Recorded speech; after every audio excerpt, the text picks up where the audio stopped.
Oi pessoal, tudo bom com vocês? Bem-vindos a mais uma aula de física na qual hoje falaremos sobre refração, que é uma continuidade, dos fenômenos ópticos que a gente estava vendo. Até então a gente viu a reflexão, no espelho plano, no espelho esférico, que aí seria o côncavo convexo, e hoje a gente vai falar um pouco da refração, que é um outro fenômeno físico. O que seria então essa refração? Que a gente chegou a definir, se não me engano, acho que numa das primeiras aulas de óptica. Então, retomando. Basicamente, refração é quando um raio de luz ele passa de um meio para o outro. Nesse caso aqui, na imagem, a gente vai dividir, ou melhor, denominar meio 1 e o meio 2. O meio 1 pode ser, não sei, água, ar, vidro, e o meio 2 vai ser um meio diferente do 1. Então, se foi ar, o meio 2 não vai ser ar, entende? E aí, a linha que estaria dividindo esses dois meios, como se fosse uma linha imaginária, a gente vai denominar de dióptero.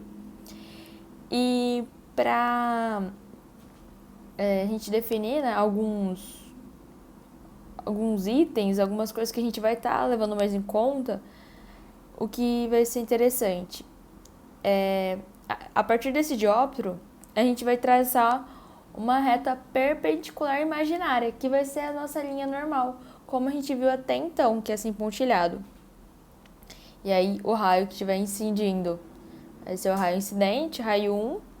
A gente vai ter o nosso ângulo de incidência, que vai ser a medida do ângulo entre o raio de incidência e a nossa normal. E no meio 2, a gente vai ter nosso raio de reflexão, raio 2, e o ângulo de reflexão, que é sempre a medida entre o eixo da normal e o raiozinho, de reflexão. Na imagem também, o que é trazido para nós é a velocidade, o lambda e a frequência desse raio. Se a gente for considerar a luz, ela tem uma velocidade, uma determinada frequência e, consequentemente, um determinado lambda, que a velocidade da luz vai ser a mesma, para todas as cores. E aí, dependendo da cor, que é um determinado comprimento de onda, vai ter uma determinada frequência. E aí a gente vai ter velocidade 1, lambda 1f, velocidade 2, lambda 2 e frequência 2. Só que isso a gente vai usar mais quando começar a misturar com ondulatória. Eu não sei se vocês já chegaram isso na física 1, mas muita coisa dá pra misturar, Enfim. E aí, uma das coisas interessantes nesse estudo da refração é o índice de refração. O que é isso? Esse valor vai mostrar pra gente o nível de refringência que existe em um determinado meio. Como assim? Quanto mais refringente é esse meio, mais dificultoso é dessa onda se propagar por lá. Ou seja, ela vai estar... sabe quando a gente está correndo no asfalto e aí começa a correr na areia? E aí na areia parece ser muito mais difícil? Seria essa uma analogia, entende? Então, o meio mais refringente seria como se tivesse mais difícil desse raio de luz se propagar ali. O que isso implica? Vai ocorrer, então, uma aproximação do normal. É como se o ângulo ficasse mais curtinho. E para a gente calcular esse índice de refração, que é representado por esse Nzinho, vai ser, então, a velocidade da luz no vácuo, que é o c, que é o 3 vezes 10 elevado à oitava metros por segundo, dividido pela velocidade da luz que está nesse determinado meio. Então, se for no ar, vai ser uma velocidade da luz no ar. Se for na água, vai ser um valor. No vidro, vai ser outro valor. E, geralmente, quando a gente está falando de velocidade, assim, no ar, acaba considerando como se fosse no vácuo, na maioria dos exercícios. Então, se a gente considerar que no ar vai ser mais ou menos a mesma luz que no vácuo, menor número possível de índice de refração vai ser o 1, que vai ser no caso do ar, barra vácuo, entende? E aí, por exemplo, a água é mais dificultoso da luz ficar ultrapassando esse meio. Então vai ser um índice de refração maior.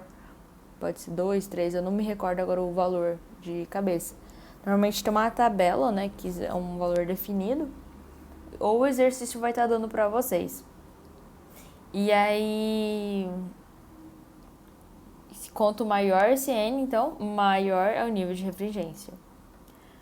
Outra coisa que é muito importante, vocês vão usar em quase todos os exercícios de refração, é a lei de Snell-Descartes. O que é isso? Ele fez uma relação, né, entre o índice de refração, que é o nosso N, e o ângulo de incidência ou ângulo de refração. Gente, falei de reflexão no começo. Desculpa, era ângulo de refração. Enfim, o que acontece? A lei, né, a fórmula que ele chegou é a seguinte, que o índice de refração do meio 1 vezes o seno do ângulo de incidência 1 vai ser igual ao índice de refração do meio 2 vezes o seno do ângulo de refração, gente, desculpa, do meio 2. E aí, o que a gente consegue analisar a partir disso? Quando o índice de refração do meio 2 é maior que o de 1, a velocidade de 1 vai ser maior que a de 2, entende? Então, quanto maior o índice de refração, menor vai ser a velocidade. Ou então, outra relação é, quanto maior o índice de refração, menor vai ser o ângulo, ou seja, mais próximo vai estar o raio de refração e incidência, né, dependendo de qual que a gente está considerando, da normal. Isso também vale a gente analisando a velocidade com o ângulo, né? Quanto maior a velocidade que está tendo esse raio de luz, né? Mais afastado, maior vai ser o ângulo desse nosso raio em relação ao normal. Então, analisando a lei de Snell, o que a gente repara? Nossa, isso daqui é muito interessante. Pegando o conceito de refração, né, que é de passar de um meio para o outro, isso não implica necessariamente ocorrer o desvio da luz, né? Que até então a gente falou, não, ou vai estar se afastando ou se aproximando da reta normal. Mas existe um caso em que não vai ter desvio da luz.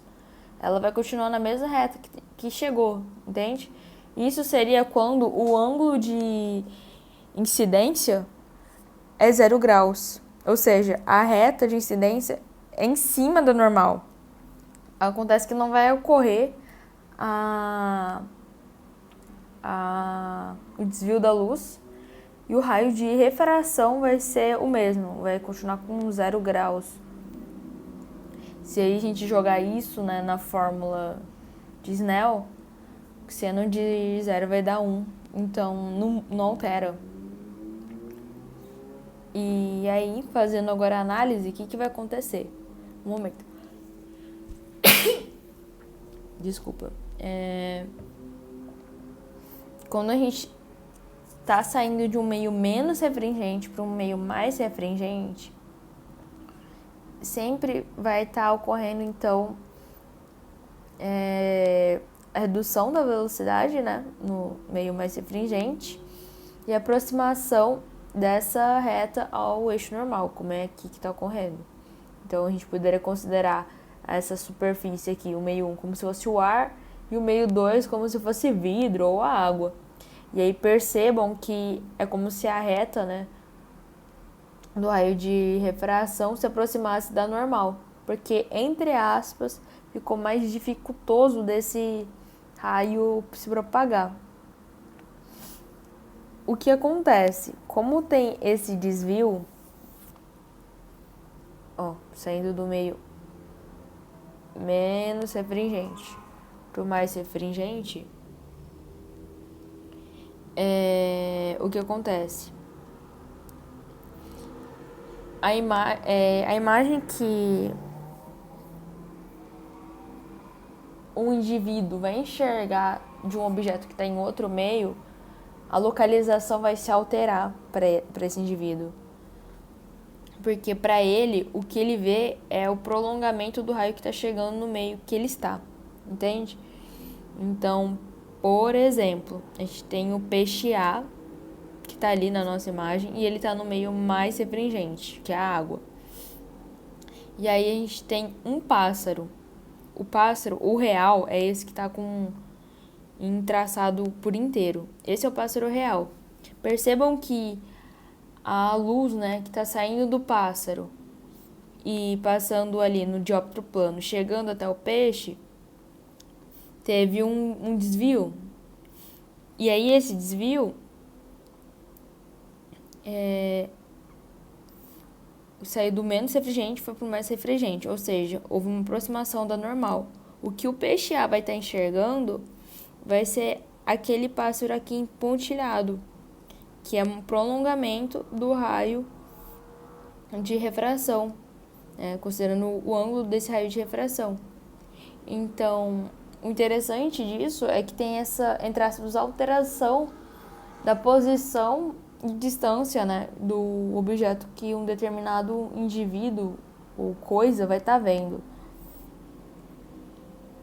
Ó, esse daqui também ilustra muito bem, que é essa alteração. Só que aí é diferente, né? Se a gente tá no meio mais refringente vendo uma coisa que tá no meio menos refringente, é diferente do que se a gente estiver no meio menos refringente vendo algo que tá no meio mais refringente. Mas essa alteração, essa análise, né, a gente vai ver melhor em uma outra aula. A gente só tô trazendo um pouco da importância, né, do entendimento dessa refração. Só que, lembrando que refração é mudar de um meio para o outro. Isso não implica alteração de ângulo, tá bom?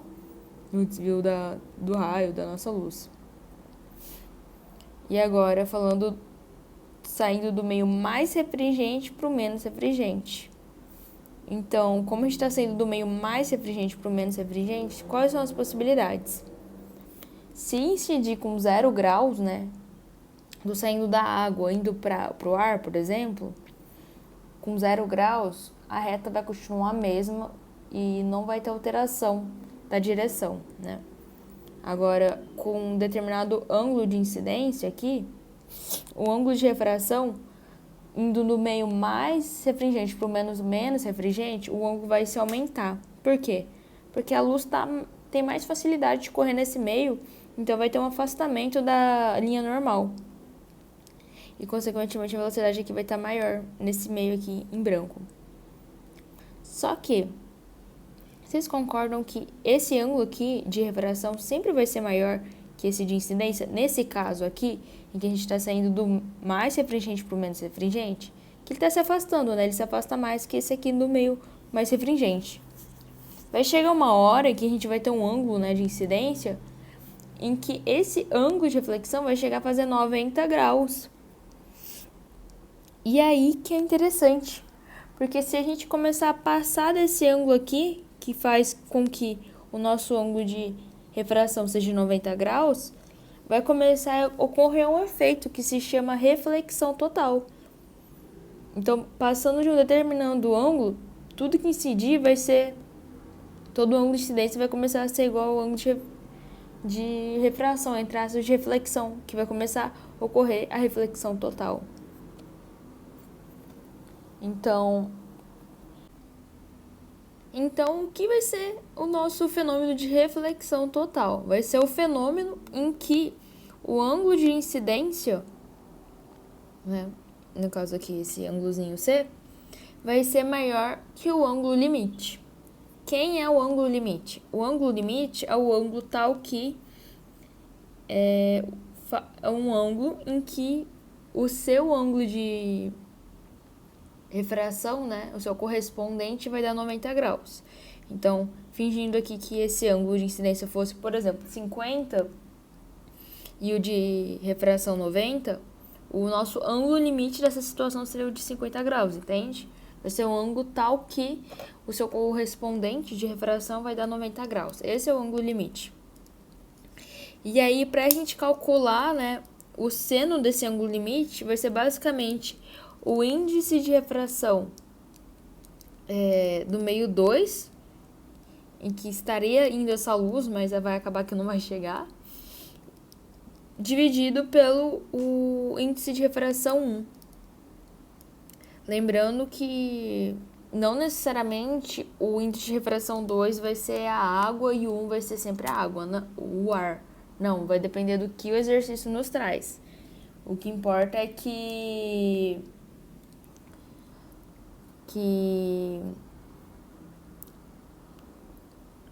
o que é dito pra gente, onde que é o meio mais refrigerante e o menos, e que tá saindo do mais refrigerante indo pro menos. Porque esse fenômeno só ocorre quando o raio de incidência está saindo do mais e indo pro menos refrigerante. Então, todo o raio de luz incidente que tiver um ângulo maior ou igual ao ângulo limite vai ser totalmente refletido. Normalmente, quando fala que é igual ao ângulo limite, é como se o raio fosse refletido / refratado bem no dióptro. É bem complicado isso. Mas a partir do momento que esse ângulo for maior que o ângulo limite, aí sim a gente vai ter uma reflexão total mesmo. E aí, então, para consolidar o que a gente viu nessa aula, vamos fazer alguns exercícios. Primeiro, sobre fenômenos ópticos, considere as afirmações abaixo. Se uma vela colocada na frente de um espelho plano, a imagem dela localiza-se atrás do espelho? Olha, tem algumas coisas de óptica, tá? Vou fazer uma revisão aqui. Verdadeiro. Lembra uma das primeiras aulas em que a imagem, né, do espelho plano ela é virtual, ou seja, como se estivesse atrás do espelho? Então, 1 é verdadeiro. 2. Em um espelho convexo, você pode ver uma imagem ampliada do seu rosto. Bom, lembra que o espelho convexo era aquele que a gente tem, por exemplo, no estacionamento, na loja de conveniência? Então, e aí toda a imagem daquele espelho convexo que a gente fez a análise, ela era virtual, direita e menor. Então, a 2 está errada. Lembre que os convexos sempre vai ser menorzinho. O côncavo, que se a gente colocar entre o foco e o vértice, que a gente vai ver uma imagem virtual, direita e maior. Que seria, por exemplo, o espelho do nosso dentista, né? E aí, afirmação 3. Sempre que um raio luminoso muda de velocidade ao mudar de meio, também ocorre mudança de direção de propagação? Não necessariamente, porque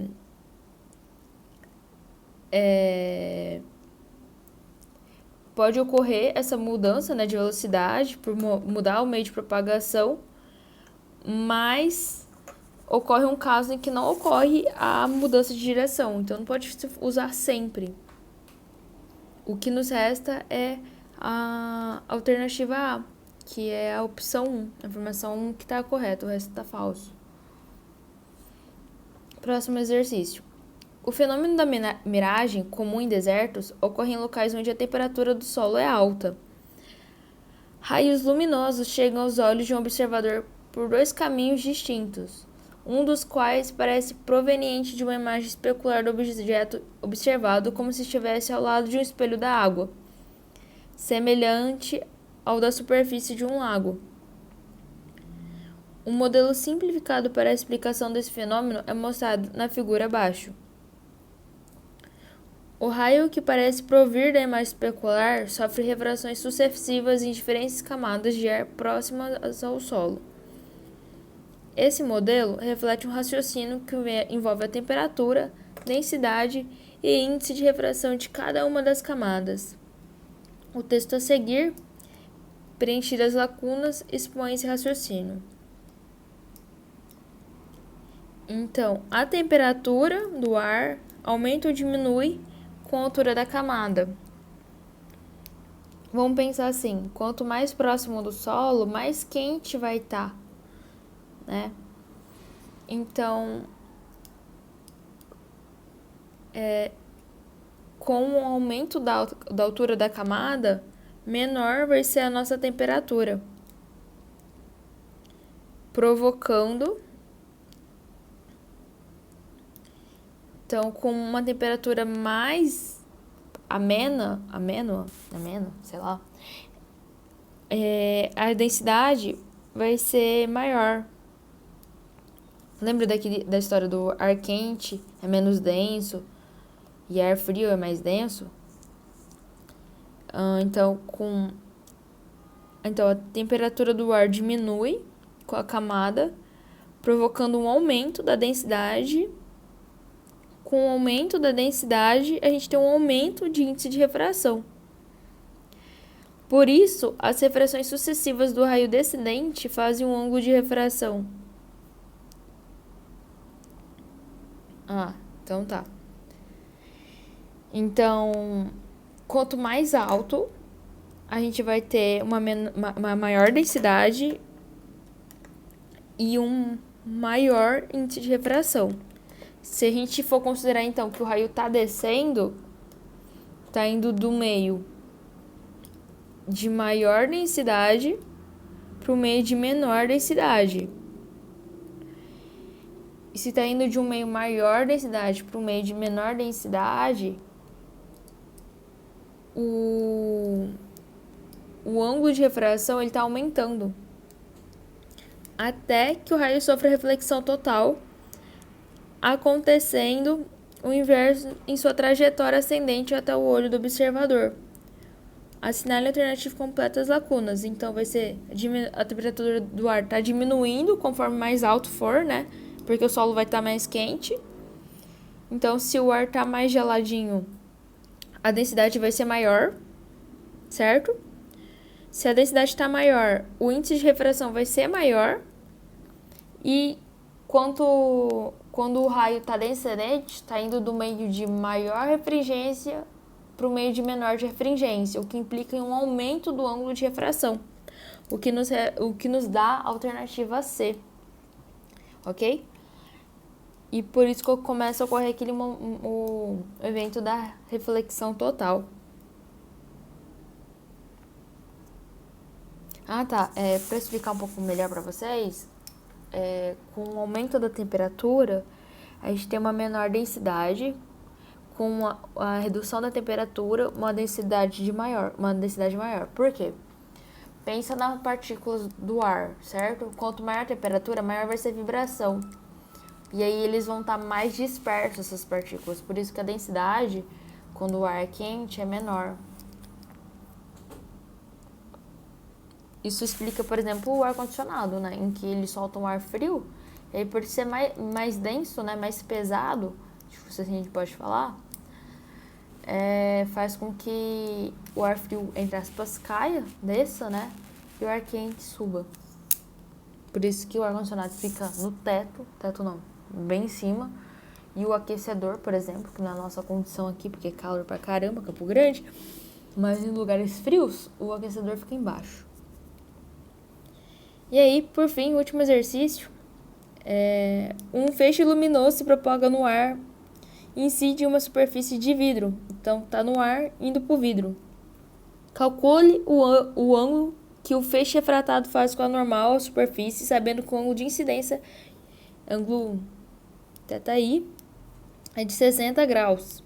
E os índices de refração do ar e do vidro, N ar, N vidro, são respectivamente 1 e raiz de 3. Então, usando a lei de Snell-Descartes, o Nzinho 1 vezes o seno do ângulo 1 é igual a Nzinho 2 seno do ângulo do meio 2. Então, 60 vai ser igual, então, a o índice de refração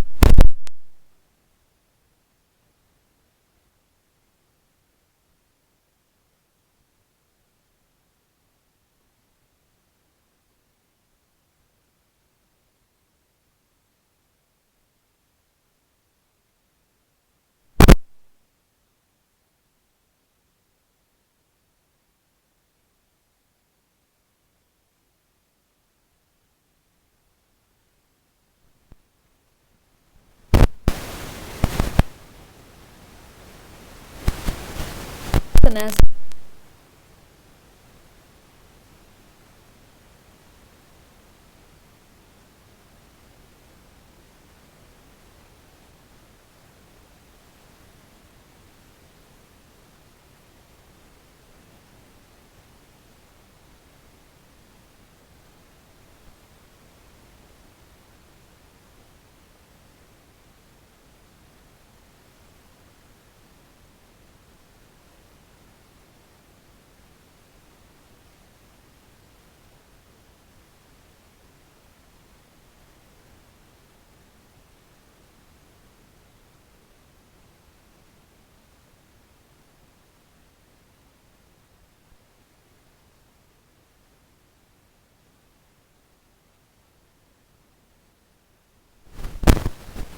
Você treina